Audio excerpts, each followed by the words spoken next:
नमस्कार, आप देख रहे हैं व्यूज लाइव न्यूज। मैं हूं आपके साथ प्रतिमा पांडे। चलिए रुक करते हैं खबरों की ओर। कानपुर में डायल 112 के सिपाही ने की छेड़छाड़, झोपड़ी में घुसकर महिला का पकड़ा हाथ। कानपुर के घाटमपुर में डायल 112 के सिपाही पर एक महिला से छेड़छाड़ का आरोप लगा है।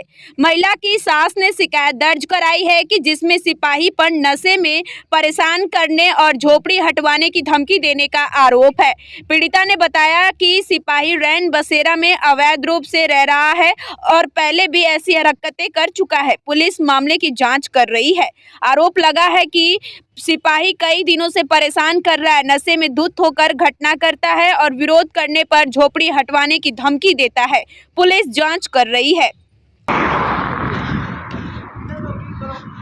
पुलिस में होने के बाद भी साले गुंडागर्दी दिखाते हैं।